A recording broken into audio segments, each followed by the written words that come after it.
Welcome to Awake to Oneness Radio. I am Caroline Chang, your host. The mission of Awake to Oneness Radio is to inspire the world to awaken to the universal truth of oneness. Science is teaching us that all life is interconnected, that we are all one. And ancient wisdom and spirituality has been teaching this for eons. What you do to another person, you're literally doing to another aspect of yourself. And when mankind awakens to the universal truth of oneness, there will be peace on earth. Today's show topic is the SoulPhone with Dr. Gary Schwartz. I was introduced to Dr. Gary actually by a dear friend of mine, Suzanne Giesman. And she had given me a reading, my very first reading, on my son Kyle's birthday on Thanksgiving Day of last year of 2016, and that is how I actually came to know of Dr. Gary, is through Suzanne. So welcome, Dr. Gary, to Awake to Oneness Radio. Thank you very much. It's a pleasure to be here with you. Thank you. I'd like to share with you and the listeners my experience that last Thanksgiving. Sure. Like I said, my son's birthday, Kyle, my son Kyle transitioned 2.5 years ago at the age of 29. And it was about a week before Thanksgiving. His birthday, some years, his birthday is November 24th. So some years his birthday is right on Thanksgiving Day. And this past year his birthday fell on Thanksgiving. So about a week before his birthday, I was thinking about him a lot. I know he's still with me, and I was at complete peace when he transitioned because I had been through a lot, and just from my spiritual knowing that there is no death. So I was at peace. I understood this was a soul decision, and I understood it was a soul agreement between him and myself. But anyway, so about a week before Thanksgiving Day, I emailed Suzanne. Suzanne had been a guest on my show May of last year. And so I emailed Suzanne because I knew I'd never had a reading with a medium, but I knew I wanted one. And I knew when after I had done a show with Suzanne, I knew she was the person I wanted to have a reading with. So I emailed her about a week before Kyle's birthday, and I just said, I've been thinking a lot about Kyle. His birthday's on Thanksgiving. She emailed me right back, and she said, well, let's do a reading on his birthday. And I was, surprised because I'm like, that's Thanksgiving Day. I didn't want to take her away from her family or anything. So I said, Suzanne, are you sure? And she said, and I believe this to be true because I know Suzanne, and you know Suzanne. She said yes. Spirit had already told her to save that day for a mother who had lost a son. She didn't know who, but Spirit already told her to save the day for me. So I was like, okay, great. So and Suzanne does many, many readings. So we did a reading that morning, and she recorded it with her. She has a really good microphone that she records readings with, and I also video recorded it in Zoom. And as soon as she invited Kyle to come in, she heard this sound, this whooshing sound coming from her computer. And she asked me, did you hear that? I couldn't hear a thing on my end during live. I couldn't on the audio tape, yes. So eventually she sent me the her audio tape, and I didn't even listen to it for 2 days later. 2 days later, I listened to it, and I could actually hear Kyle's voice. And so I emailed her, and I said, Suzanne, listen right at this point. So I told her exactly where to go to listen, and she almost fell out of her chair. Because of all the readings she's done, this is the first time this has happened, EVP, which I had never heard of, electronic voice phenomena. And not only did we have Kyle's voice on tape, but also my little dog Coco, who transitioned in 2007. My little dog, because Kyle was holding Coco, you can clearly hear Coco's bark on the tape. Mm-hmm. So she right away sent the tape off to you. And so now I had to share with you and the listeners that amazing experience. So it's like, yes, and your tape was, particularly clear. I mean, one of the people have been reporting electronic voice phenomena for a very long time, but the problem has been that it is extremely erratic. It appears to be extremely difficult for spirit to be able to try to manipulate or input, have an effect on conventional audio technology. And of course, one of the primary reasons for that is because in the form that they're in now, they don't have the level of physical energy, that is the energy that can impact the physical world, including air molecules, like we can. We have a physical body. And part of why the SoulPhone technology research is coming along so really extraordinarily is because we've been using extra sensitive technology to be able to look at signals that are far beyond what we can hear or we can see or we can feel, and then designing that technology in a way that optimizes a collaborating spirit being able to use it, with the goal of ultimately having a reliable technology, communication device. Yes. So it's so amazing the work you did, because, like I said, I had not heard of you or the work of EVP until this experience I had, and then as soon as she sent the audio off to you, I started researching. And so please share with our listeners, the work that you're doing, developing the SoulPhone, and how this work came about. How did you get to this place in your career? Well, that's believe it or not, that's a deep, long, and amusing story. Okay. But the very short version is that I have a background in both electronics and in music. When I was in grade school and high school and college. In fact, I started out as an electrical engineer. So that affinity for equipment, is part of my background.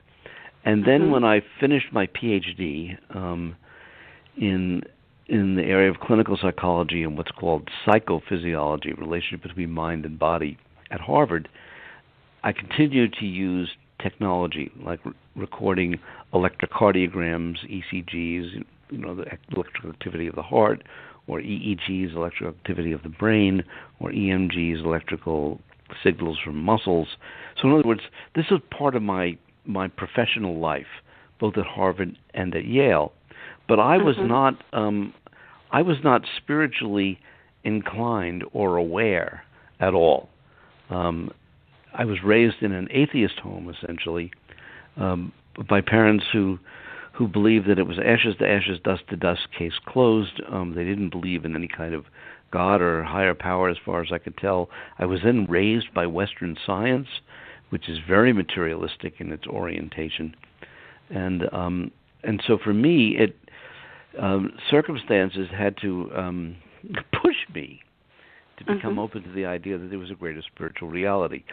And that's a long and wonderful journey. But because you want to focus on the SoulPhone, what we should do is say, how did I get to that? And very briefly, I had the privilege to do research on mediums. So when I started becoming open up to spirituality, and I learned that people claimed to be able to speak to mediums, and I met multiple people who were grieving the loss of loved ones and wanted to know scientifically whether it was possible to prove whether or not consciousness survived, physical death. And in the late 1990s, when I began doing this work, I had the opportunity to end up doing research with some extraordinary mediums, including John Edward, who some of your audience may know, or Suzanne Northrup, or George Anderson, and so on. And I actually did the first ever TV for television live for the camera research, seeing whether or not mediums could get information under controlled conditions. And it turned out that the primary sitter was someone who had lost her son. And he was, not a child like your son was.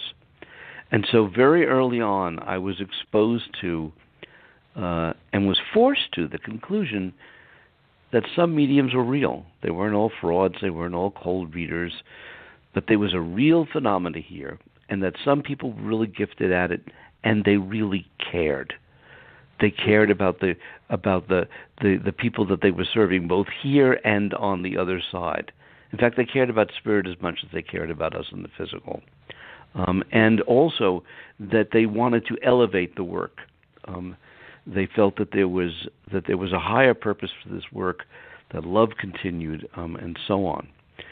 However, in working with mediums, no matter how gifted they are, and of course Suzanne Giesemann is one of the most gifted mediums that I've had the privilege to come to know and work with, and so on.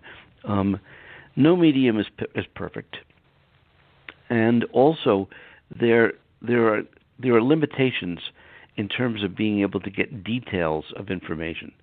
And finally, there are relatively few people who are like the Suzanne Giesemanns or the Suzanne Wilsons or the Suzanne Northrops. By the way, a lot of mediums with the name Suzanne, interestingly. So the question was, could we build technology that could be designed specifically for the constraints and unique situation that spirits now live in? People who have if you would, shed their physical bodies. And I began doing that work really over 15 years ago. But it wasn't until around about 2009 when I started being able to purchase very sophisticated equipment, like what's called a silicon photo multiplier system. What that means in plain English is it's a special piece of newly designed technology that can detect single photons of light in a pitch black environment. It's used in biomedical imaging technology. A single sensor costs $2,500. It's very expensive. But the question is, if you have access to this technology, and then you set it up under the right conditions, and we put a box within a box within a box, so it was pitch black. And then you have, when I put my scientific language on, I refer to them as hypothesized collaborating spirits, or I used to call them hypothesized departed co-investigators, depending upon what the playful language was. But what became our spirit team, that individuals on the other side who were truly committed to putting in time and energy to helping this technology be born for the best and highest good. I found that sure enough you could use this technology under controlled conditions and get statistically reliable results. Now, what does that mean? What that means is that if you collected enough data, you could show scientifically, including under double-blind conditions, that they could use this technology, and it was statistically beyond chance. But statistically significant does not mean practically useful. So, for example, with the silicon photomultiplier system, spirit may be able to use this and be able to use it effectively 70% of the time. Well, 70% of the time is really extraordinary when you think about it, but it's not practical. It's sort of like the Wright brothers when they first built their airplane. Right. Their airplane could fly for 12 seconds, 59 seconds. If there wasn't a breeze, they couldn't get it into the air. I mean, it was completely unpractical and it was unreliable, but it was proof of concept. Right. Because we knew that it was possible. And so, inspired by that and then the use of other technology, a few years ago we decided to pull out all the stops, especially with the continued collaboration from what we call our A team, our spirit team, plus what we call the B team of scientists here and mediums like Suzanne Giesemann and Suzanne Wilson and others, and my wife, Rhonda Schwartz, who has become a very gifted medium. The combination led us to say, we're going to pull out all the stops and see if we can go from these statistical proof of concept experiments to producing a working prototype. And that's where we are now. In fact, we are so close to producing the first stage of reliable communication, which we call the soul switch. Wow. So I'll briefly tell you what the soul switch is, then you can ask me lots of questions, okay? A soul switch, the very first thing that you would want to be able to do is to be able to tell whether a spirit was doing something or not. Think of it like a single key. You want to press a key. Because for a typewriter to work, you have to be able to press the A key, and when you press the A key, it's got to show that there's an A. So if you had a technology where using particular types of energy under particular kinds of circumstances, the spirit could, for example, put their finger into an area where there's a sensor, and if that sensor can pick that up, and if it was reliable, and what I mean by reliable, 95% of the time or more. Okay. Once we have that, the soul switch, then we immediately have a yes-no communication system. And once we have a yes-no communication system, then we can develop what we call a soul keyboard. Because a keyboard is simply, 31 or 35 simple binary switches. Once we have a soul keyboard, we've got spirit Skype. We have spirit text. Right. Or spirit email. And once we have that, we have stage one of defined communication. And when that happens, everything changes. Yes. Amazing. That's so amazing. And I keep, because I've been told, Suzanne told me that Kyle is with me. He's my co-host for this show. Whenever I do a show, and he's very proud of what I'm doing with the show. But I know Kyle, my son, was, like you said, how you had just a knack for gadgets, I'll call it. My son does. And like you said, yes. So if you're looking for willing participants on the other side, my son, I volunteer. You know what? I'm going to tell you. Guess what? Well, I think it's a lovely idea. And if Kyle wants to do this, because for us, it's always we don't try to talk spirit into doing these things. In fact, most of the members, I would say virtually all, save for a couple of people who are members of our A-team, the spirit team, they've come to us. We haven't come to them. Okay. So all of us are doing this voluntarily, obviously. But if Kyle really wants to do this, he might be an ideal person to be one of our first, and this is really critical, independent replication subjects. You see, right now, we work with a team of spirits who have been using all of our other forms of technology, and they are our first. They're like our test pilots, when you're developing airplanes. So we have our test pilot team. But once the technology's gotten to the point where the test pilot says it's safe and it's workable, then what we want to do is we want to work with people on the other side who have deep love for both their parents or their other family members, but also care about humanity in general. And my guess is that if Kyle's co-hosting the show with you, and since it's obvious that you care about anyone who understands oneness, experiences all of us as family. We're all brothers or sisters in the mind and heart of what Larry Dossi calls the one mind, or the cosmic consciousness, or the Great Spirit, or whatever word you want to use, or God. And he's another former guest, Larry Dossi. Yes, he's been a guest on this show. Yes, that's wonderful. So I am formally saying that if like Kyle goes to Suzanne and independently confirms that he wants to be one of the first replication demonstration spirits to be able to show that this technology is useful, I would be honored. Oh, that is great. That's great. So he's going to be waking Suzanne up tonight in the middle of the night. I know my son. Do you know how Suzanne? I know my son very well. I bet you. I would hope so. Do you know how Suzanne came to me? How? She's not the first, but there's a woman who has, quote, passed away, passed on but not away. I mean, her name was Susie Smith, who wrote 30 books in the field of parapsychology and life after death, who I met when she was in her mid-80s.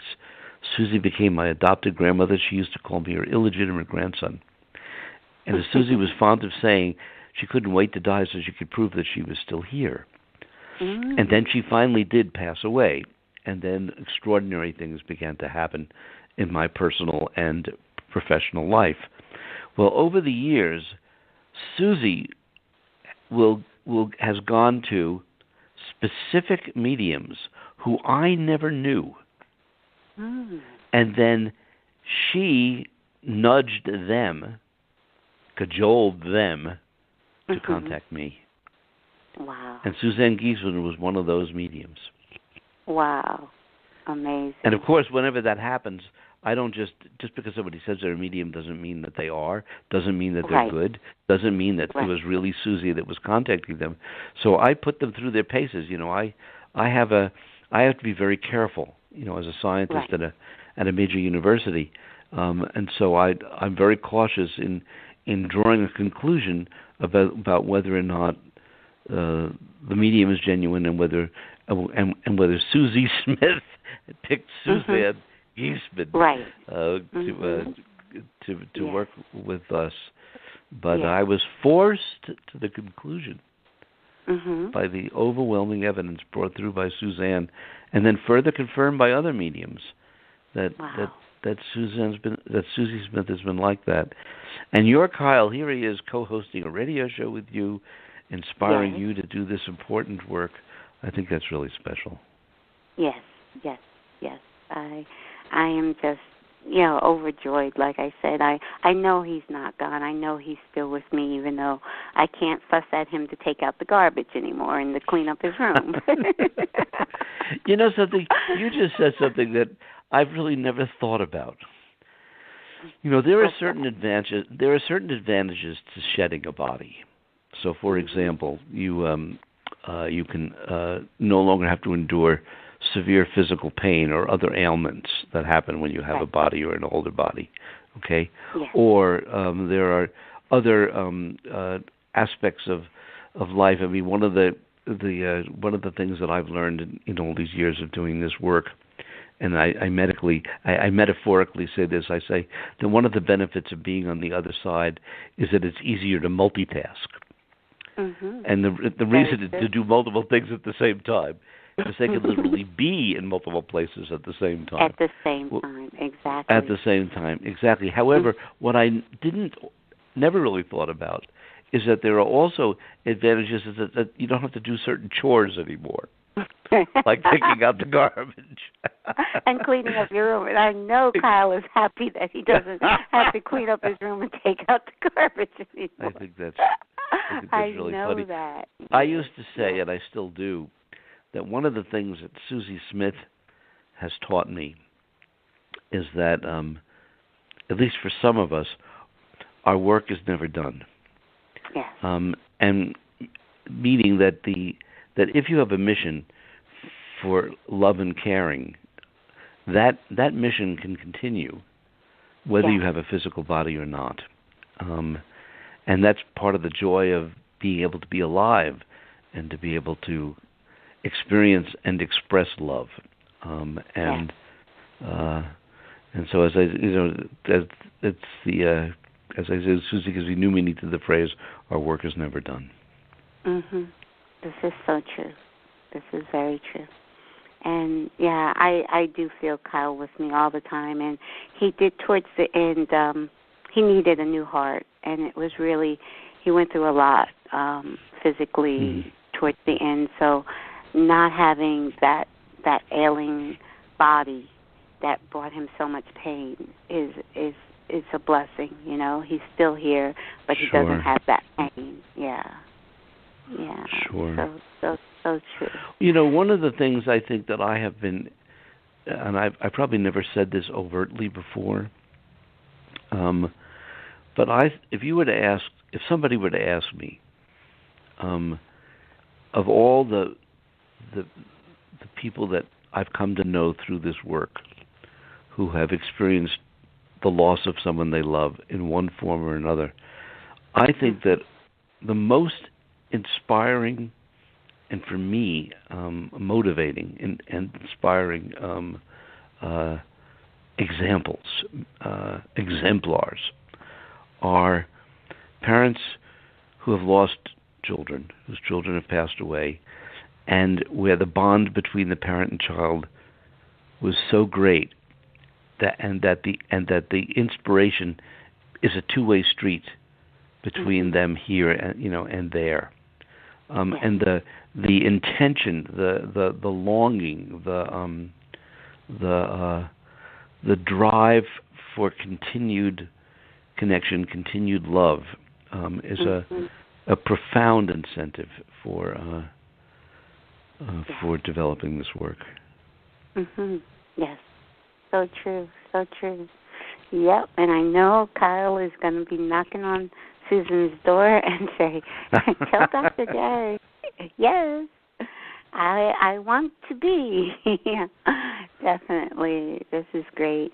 So now, tell us. I know I am not in a more layman's term exactly how close you are to the first step. Like you said, I guess it would be almost like email between the spirit world and us. What we do is I think we listed the way we express it. Let me sidebar for a second.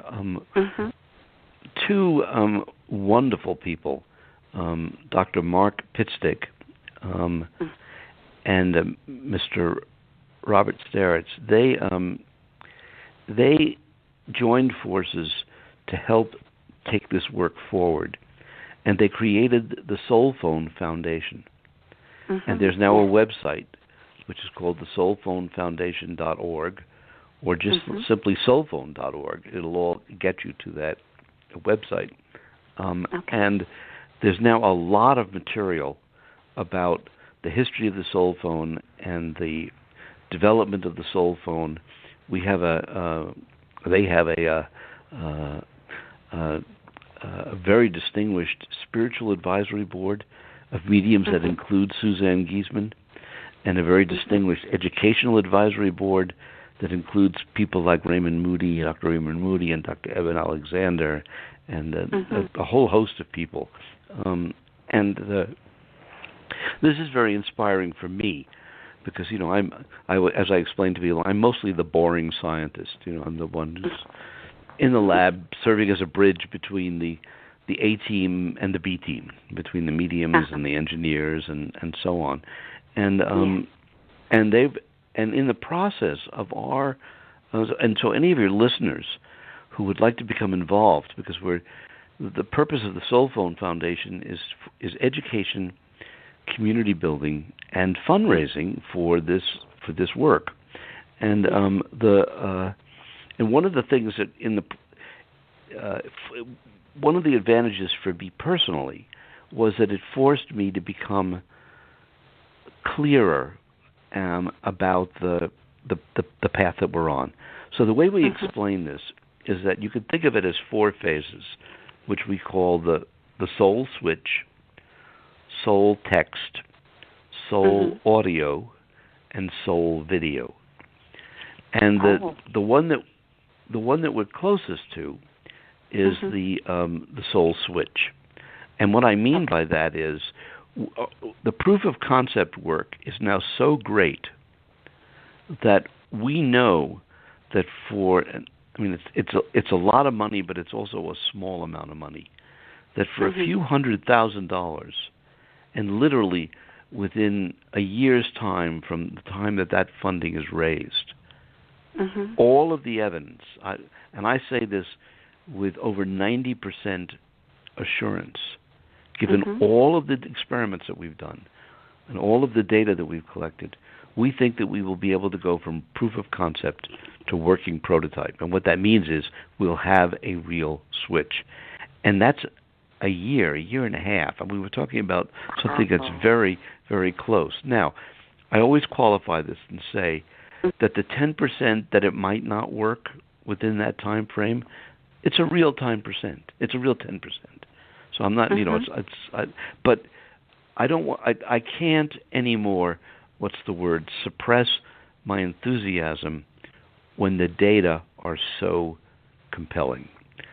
Wow. So the first stage could be, and that's the big breakthrough, because once you have the soul switch, then it's again more money. That's because you have to build 31 switches and you have to get it all coordinated and so on. But that's just again technology.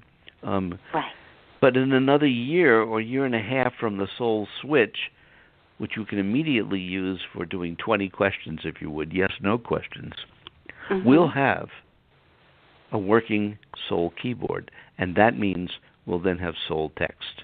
And once you have soul texting, it's like many people communicate with their loved ones by text. Yes. I mean, texting is a very common mode of communication, or email. Yes.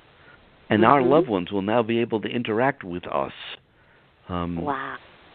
in this effortless form. The next stage, soul audio, I think that's going to take more time and more money.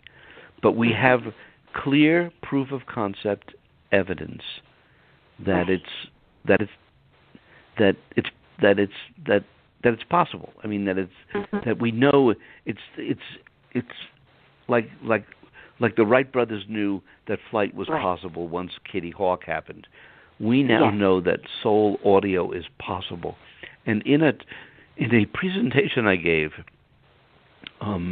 last December at the keynote address at the American Academy for Spiritual and Consciousness Studies, I gave a presentation about the current research in the SoulPhone, and it includes about probably half hour to 45 minutes of the work that we've been doing on measuring subaudible, subliminal vocalization speech of spirit, and documenting that under controlled conditions you can demonstrate that all of this is real. At this point, it's not speech. What we have are spectral analyses of time-locked words spoken in sync with the computer over and over again. I mean, it's not yet.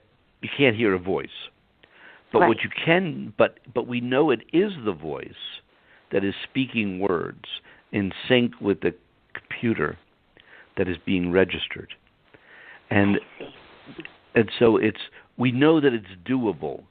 But what kind of microphones and what kinds of amplifiers and what kind of soundproof chambers and what kinds of statistical, electronic filtering and so on, all of those kinds of details to make it a truly usable technology, that's going to take more time. But is it going to take 20 years or 30 years? No. I mean, right now, the limiting factor is funds. It's all limited by being able to hire the engineers and purchase the equipment to take it to the next stage. Okay, and then also we are simultaneously doing work on what we call soul video, and this is being able to see spirit in three-dimensional space. And we have brand new software. Literally, we're testing it over the next couple of weeks. We are, let's just say, we're very close to being able to conclude that, again, statistical proof of concept, that we can detect spirit using special imaging camera systems. Wow. In a statistically reliable fashion. And again, once you have that, then it's only a matter of time. So it's unfolding. But and I've been blessed that I've never had a child who's passed away. I've also been blessed that when somebody like Susie passed away, I didn't have one medium or two mediums or three mediums or four mediums. I've had over 13 different mediums communicate with Susie, and they become friendly with her. So she becomes like a member of their family. So I'm blessed to be able to receive a lot of communication from Susie through mediums. However, if I had the ability to text with Susie, I would do it in a heartbeat. Right. And so that's and this is very close. Yes.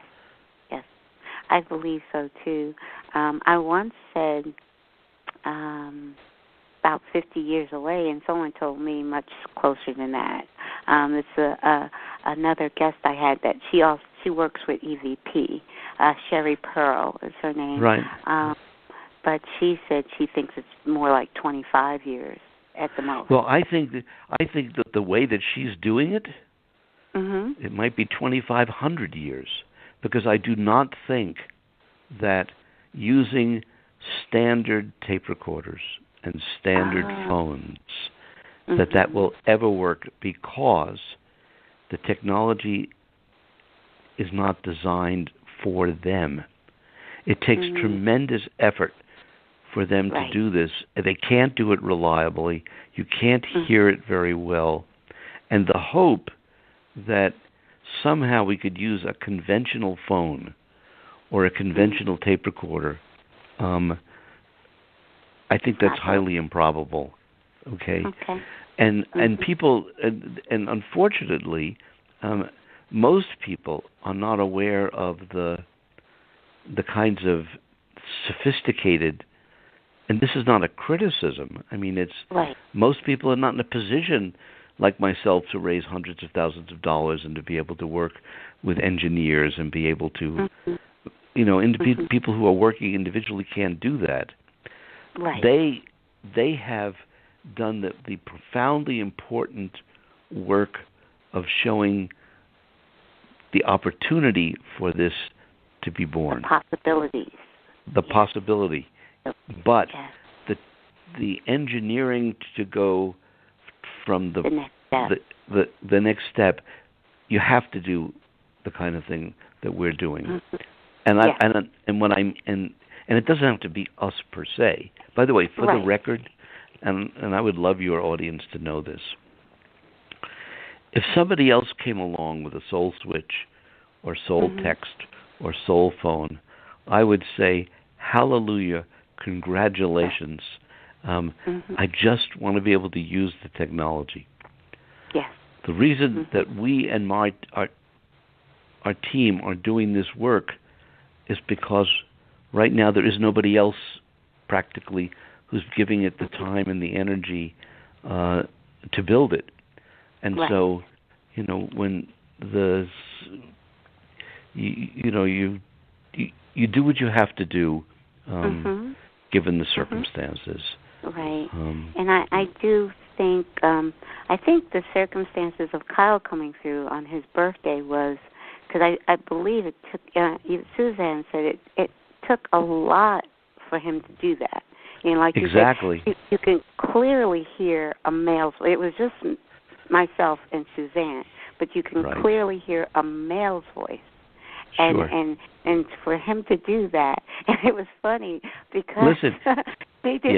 Well, let me tell you what's funny is she didn't realize that he was trying to do that, and because he kept making this swooshing noise through her computer, and she's trying to, give me a reading, and it's distracting. So she's like, "Will you please cut it out?" Right. And it, Let me tell you seems something. Like he said, "No, I'm not going to cut it out." Exactly. But let me tell you something. Yeah. This is my scientist language, working hypothesis. Mm-hmm. My working hypothesis is that if Kyle could make a phone do this or make a tape recorder do this, he would be doing it all the time with you. The reason that you're not receiving that kind of evidence is because this technology is not designed for them. Right. We have to design the technology to fit their circumstances. And guess what? They know what they need. And so we actually work with a team of scientists as well as others, and they're giving us the details about the physics of spirit and the nature of the kind of physics. This is their intellectual property. It's not ours. So it's a very unusual. These are very special times, even though these are very challenging times for humanity and for the planet. And we have got to awaken, as you know. Yes. It's also a time of great opportunity. Yes. And I truly feel, even just this year, things are speeding up. And I hear in spiritual realms people talking about the veil between the spirit world and our world getting thinner and thinner, which will make this technology that you're working on even that more profound, because the veil is getting thinner. It's not that far. It's not that thick anymore, and it's getting thinner and thinner. And I do believe things are speeding up, and people are awakening. I think hundreds a day are awakening to the truth that there is no death, the truth that there is only eternal life, and that the consciousness does go on, and that we're all connected. Yes. So, yes. Yeah, and one of the things that is very inspiring for me, and I'll share with you something that nobody's heard before, partly because it only happened yesterday, and partly because this is a special show, your show. So I'll give you a scoop. You ready for this? Oh, yes. We are working with a person who right now his name needs to remain anonymous. Anonymous. Yes. But he is an executive producer in television who is deeply interested in this work, and he decided that he wanted to produce a documentary on the SoulPhone, not just about the history and evolution of the technology, but more important, what it will mean for humanity, for religion, for science, for business, for education, and so on, if and when this technology occurs. Okay, and he and his one of his major videographers flew to Tucson to be with us at the University of Arizona on Tuesday and Wednesday. And on Wednesday morning, he asked if I could show him, and they could video record as preparatory material to show people who would purchase this kind of documentaries, such as HBO or Netflix or whatever. Could I give an example of what experiments look like? And he wanted to do it historically. So what I did was I demonstrated the first two proof of concept technologies. We've now done over 9, but these were the first 2. And the first one was what's called the silicon photomultiplier system, and the second one measures very low-level magnetic fields that are shielded by a magnetic field shielding system called a zero Gauss chamber. Anyway, I have spent hundreds and hundreds and hundreds of hours with specific spirits where they learned and practiced using this technology and were able to produce a whole set of phenomena. And these demonstrations are very powerful when you see them. But again, remember, they're still like 70 to 80% accurate. And so I would never do a demonstration like this live, because our spirit team, this is not a circus. This is not they're not performing. We're developing technology. But in a serious documentary, I would love it if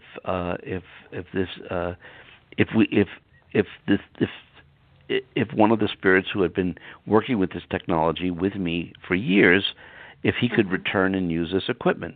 Now, remember, we're not using this equipment anymore. This is history. It still works and everything else, but we've moved on to the technologies that will be the breakthrough. Okay, like the particular technology we're using for the current soul switch. However, so what we did, and I did this in obviously with since I'm not a medium.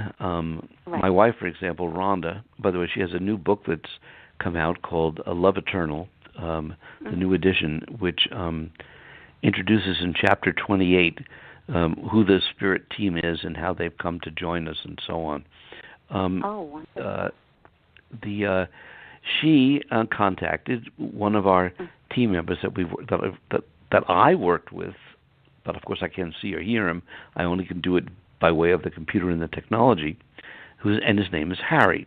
Okay, so she invited Harry to come, and now Harry hasn't worked with this technology in 2 or 3 years. Okay, I didn't know if he could use it or not.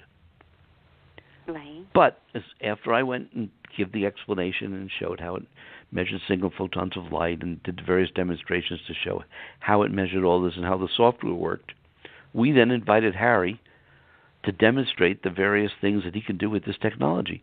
And literally within 3 minutes, he did the whole thing. It was jaw-dropping. And what I heard was, through a medium, was that once you've learned how to use the technology, and it took a lot of practice for him to learn how to use this technology, he said it's like riding a bicycle. Yes, that's exactly what I thought he was going to have to relearn all over again. And no, he could really do it. And then we moved into the low-level magnetic field detecting system. And again, I demonstrated how the magnetic sensors work and how the shielding worked and how the computer software was developed and how what the different magnitudes of the responses were and what a yes response was and so on and so forth. And then we invited Harry to demonstrate the use of the technology. And lo and behold, it was a glorious demonstration. Wow. And it was so heartwarming. It's heartwarming, first of all, that these spirits have been working with us for years now. Talk about commitment. Talk about love, talk about devotion. So there's all of that. And then they've got the skills. Because I can't do anything with my mind. I can't do squat. I can't manipulate the silicon photomultiplier detector with my mind. I can't manipulate the magnetic fields with my mind. I mean, nobody that I know can do this walking into the lab. But Harry, and we call him the home run king, and we even use metaphors of stacking the amplitudes of the signals on the software as being a single, double, a triple, a home run on the stands, and a home run out of the park. He is, in terms of our team of spirit collaborators, he's a home run king. Wow. And so anyway, witnessing that and then having it professionally recorded, it's so heartwarming. It's so encouraging. Oh, my goodness. That's great. And Harry knew, too, that, okay, I've got to step up my game because this is going to be for this documentary. And also, I know, as you were saying, you haven't worked with Harry in a couple of years. That's not on that side. No. I didn't mean to say that. Okay. Harry is a regular member. He's worked with all the equipment. Oh, okay. Okay, as has a few other spirits who are our prime. he's the number one test pilot, okay? The metaphor of the test pilot. And he test pilots all of this equipment. But he hadn't worked with that equipment. That early equipment. That's one. I just want to make sure that it was right. Oh, exactly. Okay. I understand. But but still, time on the other side is not like it is here for us. We use time as a linear measurement, but in the spirit world, there is no time. Well, if I may be so bold, and if you'll. I would love to be able to share something. That particular statement, which many people believe, the statement there is no time on the other side, that statement is actually inconsistent with the scientific evidence. And let me tell you how we can know that that's true in plain everyday language. Have you heard, for example, that there's music on the other side? I'm sure there is, yeah. I don't know if I've... Okay, but you haven't heard that there is, okay? Well, not really, a lot of mediums report that there are, and secondly, people who have died who are musicians tell us that there is. So we can, so to speak, give them the benefit of the doubt. Now, think about this. Can music take place without time? No. By definition, in order to play a melody, in order to play rhythm, in order for a song to have a beginning, middle, and an end, there has to be time. And the only way that you can replicate a song is to have time. Also, spirits on the other side grow and evolve. The whole notion of growth and evolution means, again, that there is time. I don't think the statement is actually correct to saying that there is no time. The way I would frame it is that time is not as rigidly constrained as it is here. Things can go much faster. Things can happen virtually instantaneously. It's easier to go backwards in time and forwards in time more effortlessly on the other side. But the blanket statement that there is no time is, I think, is probably not correct. Okay. And so as a scientist, I say my working hypothesis is that there is time on the other side. It's just a more flexible, free time than more what fluid. We have here. Yes. What? More fluid time. Yes. Beautiful. Yes. Fluid time. I'll quote you on that. Yes. So true. So true. Wow. I'm so excited. It's just because I know all of this work, and then I'm really excited. I can't wait for this documentary to come out because this is going to be great exposure for the foundation, so the foundation can raise more money, so this work can get done even quicker. So I think you're right. I mean, what I'm hoping is that everybody on the other side will pull out all the stops to try to influence people on this side. Because it's right now the documentary, they've produced what's called the teaser or the sizzler, the 3-minute introduction to the film, and they've produced what's called I never heard of these words before. They call it a keynote, which is like a PowerPoint description of it, and they've produced a storyline and so on, and so all the pieces have been.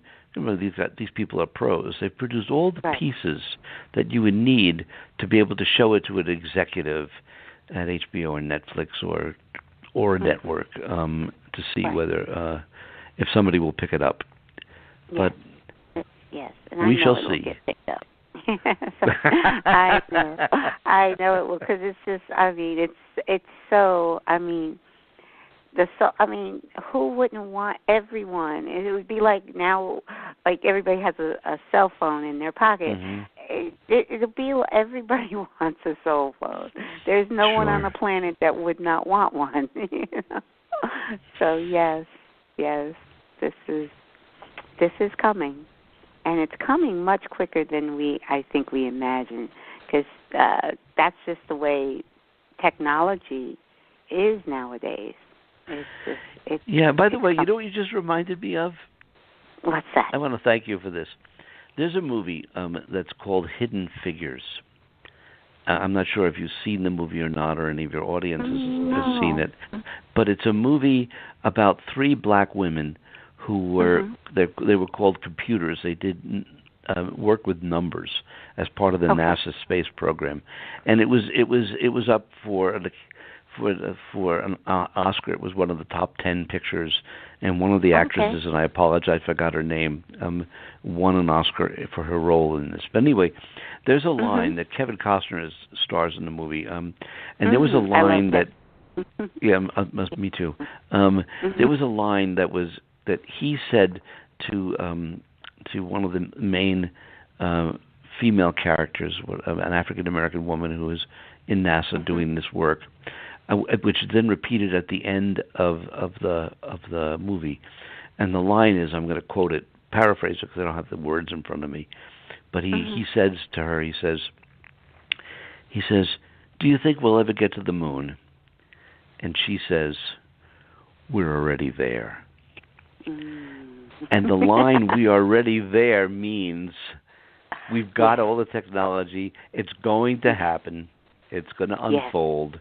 It's done. Just now do the work. Deal. It's a done deal. And I'm beginning to feel that we're already there, meaning that this is we're on the path. It's going to happen. We just have to we have to become one to make this happen. Yes. And it in turn will help us the rest of us, us know that we're one. Yes. And I do believe mankind will. I've had several scientists on my show, so I love the fact that my show has a mixture of science and spirituality, and people of all walks of life have been like artists and musicians. But there was a scientist that said, I think it was Tom Campbell, he said that oneness is not a belief. It's a fact of life. It's been, quantum physics has proven over 100 years ago that all matter, what we call matter, even our physical body, which is what we call matter, all of it is energy, and all of that energy is interconnected. It's just one, one vibrating field of unified field theory. But so it's not speculation anymore that we're one. It's a fact. Just like when mankind used to think the world was flat. And he found, went out into space and looked at it. It doesn't look flat. And he saw that it's a blue ball in space.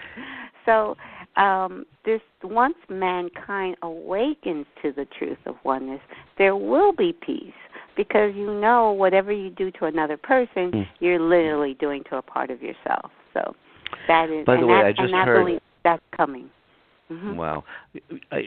Maybe someday you'll write a book, and the title of that book might be "The Truth of Oneness," because you just used the phrase "the truth of oneness," and I've never heard those words put together like that.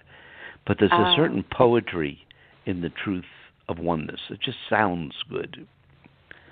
Well, Kyle did say in the reading with Suzanne, Kyle said, "There's a book in me." Yes, he did. Yes. Wow. Well, the very fact that you've picked this as the theme of your show, and the fact that you are seeing this from so many different vantage points, you really might want to consider that. I have a new book that's just finally coming out. It's now available on Amazon.com, but they've got still errors in the description. But it's called Super Synchronicity, where science and spirit meet. And the previous title was called Synchronicity and the One Mind. But for various reasons, the publisher felt that we should use a simpler title that people can understand. But I was forced to the conclusion by the phenomena of what I call super synchronicities. And super synchronicities are when 6 or more events occur in close proximity in time, and they're all interconnected, and they're pointing in a particular direction. So instead of it being a coincidence or just 2 things or 3 things, it's 6 or more. And I describe many of those kinds of super synchronicities in my book. The more you witness super synchronicity and you analyze them, you realize that the only explanation that can account for the totality of the evidence is the notion of one mind, of one consciousness, and that we're all part of it. And so super synchronicity in our personal lives becomes evidence of oneness. Yes. In a very deep way. And maybe sometime you and I could chat about that. Oh, that sounds great. Oh my goodness. That is amazing. And I'm definitely now I'm writing notes. I have to look up that one of the things I don't do is really watch a lot of television, and I don't watch I don't have commercial television, and I stopped watching news since 9/11. So new movies I don't know too much about, but that Hidden Figures, I definitely am going to check that movie out. If it's not in the theaters, I will look for it on Amazon. Yes, it's available on Amazon. But also your book. What was the name of the new book that just came out? The book is called Super Synchronicity, Where Science and Spirit Meet. Okay. Going to look that one up, too. Okay, awesome. Very, very good. Well, I can't believe the hour has already gone by. But thank you so much. We are definitely going to keep in contact. And matter of fact, you might be contacting me after Kyle contacts Suzanne. Yeah. Kyle might be that would make me smile.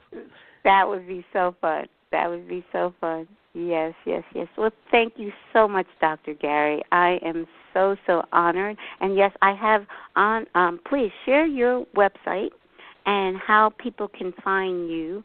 And I do have your website and the SoulPhone Foundation on my website, but you share it for those who are listening and are not looking at the website right now.